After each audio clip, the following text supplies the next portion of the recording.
కాకినాడలో పిఠాపురం మాజీ MLA TDP రాష్ట్ర ఉపాధ్యక్షుడు వర్మ కీలక వ్యాఖ్యలు చేశారు. 2019 ఎన్నికల్లో టీడీపీ ఓటమికి కాపు ఉద్యమం కారణమని టీడీపీ ఎమ్మెల్యే బోండా ఉమా అనటం ఎంత మాత్రం సరికాదని ఆయన తేల్చి చెప్పారు.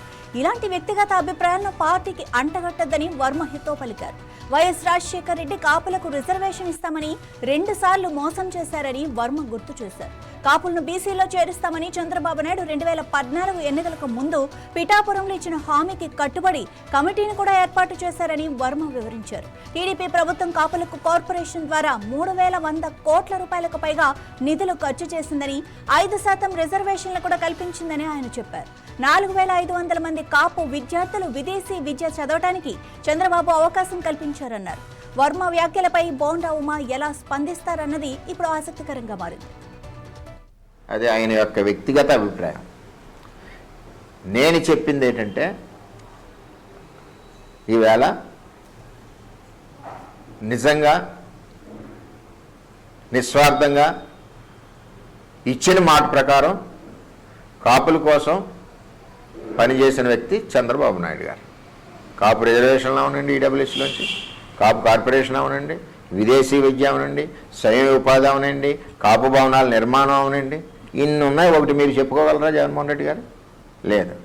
అల్టిమేట్గా ఏంటంటే, పద్మనాభం గారు స్వర్గస్థులయ్యారు. ఆయన గురించి ఎవరో కూడా తప్పుగా మాట్లాడకూడదు. ఆయన ఆ కమ్యూనిటీ గురించి పోరాడిన మాట వాస్తవం, అందులో తేడా లేదు. ఏదైనా ఆ కమ్యూనిటీకి చేసిన వ్యక్తి చంద్రబాబు నాయుడు గారు, ఇది వాస్తవం, ఇందులో తేడా లేదు. ఈ వాస్తవాలు గ్రహించుకొని పార్టీ లీడర్స్ ఎవరైనా సరే, తెలుగుదేశం పార్టీ ఉన్నవాళ్ళం, పార్టీకి ఎఫెక్టెడ్గా విమర్శ అన్నది కరెక్ట్ కాదు. పార్టీ చేసిన పని ఏదైతే ఉందో అది ప్రజల్లోకి తీసుకెళ్ళాలి, నిజాయితీగా తీసుకెళ్ళాలి. చేయకపోతే చేయలేదని చెప్తాం, దానికి కారణాలు చెప్తాం. చంద్రబాబు నాయుడు గారు ఎప్పుడు అబద్ధం ఆడరే, చేయలేకపోతే ఈ కారణాల వల్ల చేయలేదని చెప్తారు. ఇంకేదంటే, కాపుల కోసం ఇంత కష్టపడి ఇంత ఖర్చు పెట్టి ఇన్ని రకాల అవకాశాలు కల్పించిన చంద్రబాబు నాయుడు గారి గురించి యావత్ తెలుగుదేశం పార్టీలో ఉన్న 175 నియోజకవర్గాల్లో ఉన్న అందరం మాట్లాడవలసిన ఆవశ్యకత ఉంది. నిజాలు ప్రజలకు తెలియజేయాలి. ఎందుకంటే ఒకసారి మర్చిపోతారు, ఇలా జరిగింది, ఈ కమ్యూనిటీకి ఇలా జరిగింది, టోటల్గా అన్ని వర్గాలకి ఇలా జరిగిందని చెప్పి మనం చెప్పుకోవాల్సిన పని. చంద్రబాబు నాయుడు గారు 400 కోట్లతో మరి యూనిట్స్ ఇచ్చారు, స్వయం ఉపాధి యూనిట్స్, మీరు ఒకటి కూడా ఇవ్వలేదు. మరి ఇదేమనాలి? అలాగే దగ్గర 40,000 మంది సుమారు కాపు కార్పొరేషన్ సంబంధించి లోన్స్కి లైన్లో ఉంటే వాళ్ళని కూడా తీసేతలు పడేశారు. ఏది ఇచ్చినా సరే, మీరు ఆఖరికి పెన్షన్ ఇచ్చినా సరే కాపు కార్పొరేషన్లో చూపించి మేము చేస్తున్నామని చెప్పుకున్నారు తప్పితే, అన్నిటికంటే ముఖ్యంగా జగ్గంపేట మీటింగ్లో నేనేమీ చేయలేనని కూడా మీరు ఒప్పుకున్నారు. దీన్ని బట్టి 2019 ఓటమికి దీనికి ఏ విధమైన సంబంధం లేదు. దానికి ప్రత్యేక కారణాలు ఉన్నాయి. అమలు కాని హామీలని టెంప్ట్ అయ్యేలాగ ప్రజలకు చెప్పడం, పాదయాత్రలో ఊరికొక హామీ ఇవ్వడం, ఊరికో బడ్జెట్, అలాగే ఒక్కసారి ఛాన్స్ ఉండని రిక్వెస్ట్ చేసిన విధానం, ఇవన్నీ కూడా ఆయనకి కలిసి వచ్చినాయి. అంతే తప్పితే ప్రత్యేకంగా 2019 ఓటమికి బోండా ఉమ్మగారు చెప్పిన దానికి ఏ విధమైన సంబంధం లేదు. అది వ్యక్తిగత అభిప్రాయం బోండా ఉమ్మగారిదని మేము తెలియజేస్తూ ఉన్నాం. ఇంకా 2019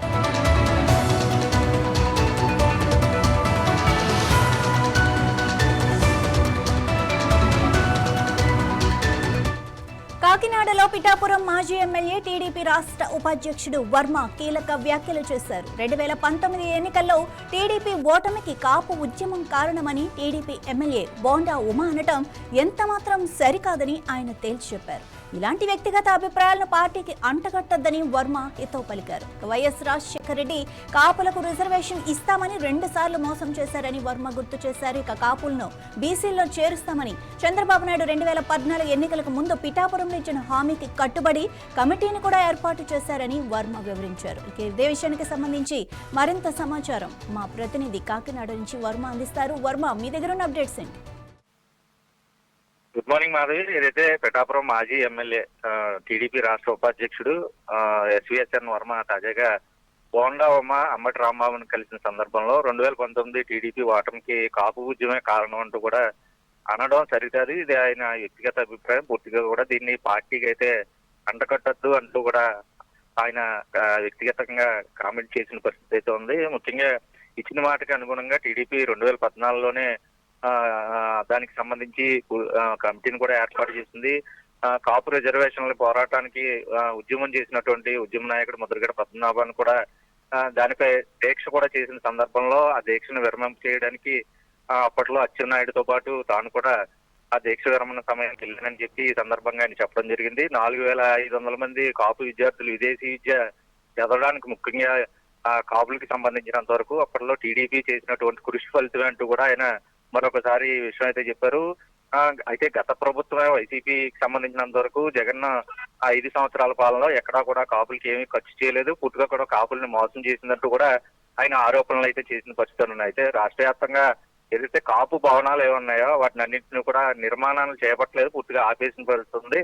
కాపు కార్పొరేషన్ కూడా అంతకుముందు ప్రభుత్వం టీడీపీ ఉన్నప్పుడు ఏర్పాటు చేసిన కార్పొరేషన్ కూడా పూర్తిగా రద్దు చేసిన పరిస్థితులే ఉన్నాయి. అది ఒకసారి తెలుసుకోండి, వాస్తవాలు ప్రజలకి తెలియజేయాలి, పూర్తిగా కూడా అవాస్తవాలు ప్రచారం చేయొద్దు. అసలు కాపులకి న్యాయం జరిగిందంటే చంద్రబాబు చేశారు. పూర్తిగా కూడానే కాపు ఉద్యమం వల్ల పార్టీ అయితే ఓడిపోలేదు, దీనికి ఆపాదించవద్దు, పూర్తిగా వ్యక్తిగత అభిప్రాయాలు పార్టీకి ఆపాదించవద్దు అని కూడా ఆయన హితవు పలికిన నేపథ్యం ఉంది. పార్టీ అంటే అన్ని సామాజిక వర్గాల కలయిక, సంక్షేమం, అభివృద్ధి కాంక్షించి టీడీపీ ఎప్పటి నుంచో నడుస్తుంది. నాయకులు అన్న వాళ్ళందరూ కూడా వాస్తవాలు చెప్పాలి, అబద్ధాలు ఎప్పుడు బయట ప్రచారం చేయొద్దు. వ్యక్తిగత అభిప్రాయాలు ఉంటే అవి వ్యక్తిగతంగా చూసుకోవాలి తప్ప కాపులకి స్వయం ఉపాధి కింద చంద్రబాబు గతంలో కూడా 400 కోట్లు అయితే ఇవ్వడం అయితే జరిగింది. కాపులకి న్యాయం అంటూ జరిగిందంటే చంద్రబాబు ఒక్కరే అంటూ కూడా ఆయన కామెంట్ చేసిన పరిస్థితులు అయితే ఉన్నాయి. అయితే చంద్రబాబు కాపులకి చేసిన మేలు గురించి ప్రజల దృష్టికి తీసుకెళ్లాల్సిన బాధ్యత కూడా నాయకులు అందరిపైన ఉంది కాబట్టి వ్యక్తిగత ఎజెండా పార్టీ మీద ఎప్పుడు కూడా రుద్దకండి అంటూ కూడా పార్టీ నేతలు కూడా ఆయన చిన్న చురక అంటించిన పరిస్థితులు అయితే ఉన్నాయి. అయితే కన్న తల్లి లాంటి పార్టీ నష్టపోయే విధంగా ఎవరో మాట్లాడవద్దు, పార్టీని డ్యామేజ్ చేయొద్దంటూ కూడా ఏదైతే ఈ బోండా ఉమా కలిసినప్పుడు చేసినటువంటి కామెంట్స్ పై తీవ్రమైన ఘాటు వ్యాఖ్యలు కూడా చేసిన పరిస్థితి అవుతుంది. ఏదైనా కాపులకి న్యాయం అంటూ జరిగితే అది టీడీపీ ప్రభుత్వంలోనే మరొకసారి గుర్తు పెట్టుకోవాలి.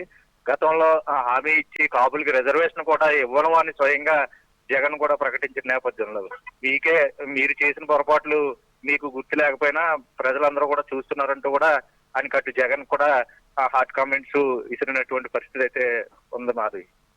Right, thank you Varma.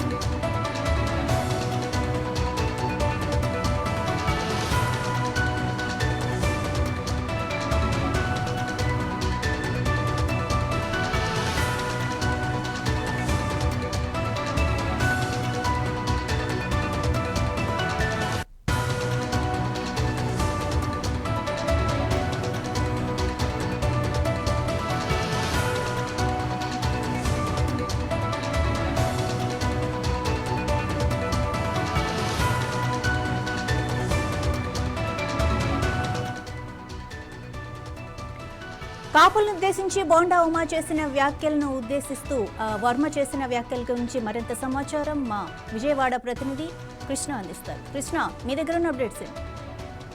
Good morning Madhavi. కాపు ఉద్యమ నేత ముద్రగడ పద్మనాభం ఏదైతే మరణానంతరం జరిగినటువంటి సంస్మరణ సభ గుంటూరులో నిర్వహించారు శనివారం. ఈ యొక్క సమావేశంలో తెలుగుదేశం పార్టీ వ్యక్తు విజయవాడ సెంట్రల్ నియోజకవర్గ ఎమ్మెల్యే బోండా ఉమాతో పాటు ఏదైతే మాజీ మంత్రి అంబటి రాంబాబు కూడా ఈ యొక్క ఒకే వేదికని పంచుకోవటం అయితే ఒక రాజకీయ వర్గాల్లో పెద్ద చర్చాంశంగా మారినట్లు చూస్తానన్నా. ముఖ్యంగా ఏదైతే అంబటి రాంబాబుతో బోండా ఉమా అలింగనం చేసుకోవడంతో పాటు చట్టాపట్టాలు వేసుకొని తిరిగి మొత్తం కలియ తిరుగుతూ ఈ వీటితో పాటు కొన్ని సెన్సేషనల్ వ్యాఖ్యలు కూడా బోండా ఉమా అయితే అధికార పార్టీని ఉద్దేశించి చేయటం కొంచెం దుమారం లేగిందని చెప్పుకోవచ్చు.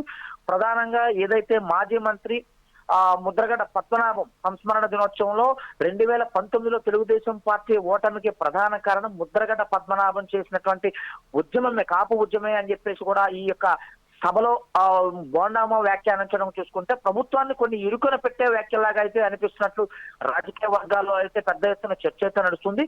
ముఖ్యంగా ఏదైతే కాపుల యొక్క ఆవేదనని, కాపుల యొక్క అసంతృప్తిని మాత్రం అధికార పార్టీ అర్థం చేసుకోవటంలో విఫలమవుతుంది అని చెప్పేసి కూడా ఈ వ్యాఖ్యలు చేయటం చూస్తాను.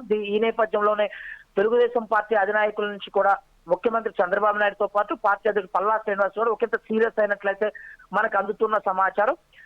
ఈ విషయం పైన కూడా పల్లా శ్రీనివాసతో పాటు నిమ్మల రామానాయుడికి ఆ బాధ్యతలు అప్పచెప్పారు. అంటే మాట్లాడిన అసలు విషయం ఏంటో కనుక్కోండి, దీనిపైన వివరణ తీసుకోండి అంటూ కూడా ముఖ్యమంత్రి బాధ్యతలు అప్పచెప్పినట్లయితే మనకు ప్రధానంగా అర్థమవుతుంది. ముఖ్యంగా తెలుగుదేశం పార్టీకి బద్ద శత్రువు అయినటువంటి అంబటి రాంబాబు నిరంతరం కూడా తెలుగుదేశం పార్టీ పై విరుచుకుపడేటటువంటి అటువంటి రాంబాబుతో వేదిక పంచుకోవటం తెలుగుదేశం పార్టీ చాలా ఒకంత సీరియస్ అయినట్లయితే మనకు అర్థమవుతుంది. ఈ మొత్తంగా ఓవరాల్ గా ఎపిసోడ్ చూసుకుంటే బోండావమ్మ చేసిన వ్యాఖ్యలకి ఏదైతే పిఠాపురం మాజీ ఎమ్మెల్యే వర్మ అయితే కొన్ని కీలక వ్యాఖ్యలు చేయటం అయితే చూస్తాను. బోండావమ్మ చేసిన వ్యాఖ్యలు సహేతుకమైనవి కావు, కేవలం అతని వ్యక్తిగత వ్యాఖ్యలను ఇలా బహిరంగంగా వేదికలో మాట్లాడడం సరైనది కాదు. ఏదైతే ముద్రగడ్డ పద్మనాభం చేసినటువంటి ఉద్యమం వల్లనే తెలుగుదేశం పార్టీ ఓటమి చెందింది అని చెప్పడం ఇదంతా కూడా కేవలం ఒక అపోహతో కూడుకున్నట్టు మాటలే తప్ప దీంట్లో నిజం లేదు. ఇటువంటి వ్యాఖ్యలు చేసేటప్పుడు ఇలా బహిరంగమైన వేదికల మీద చేయకూడదు, వ్యక్తిగత వ్యాఖ్యలుగా అనేక యాంగిల్లో కూడా వర్మ కూడా కొంచెం కౌంటర్ ఇచ్చినట్లు కూడా మనకు అర్థమవుతుంది. Madhavi, thank you Krishna. Thank you.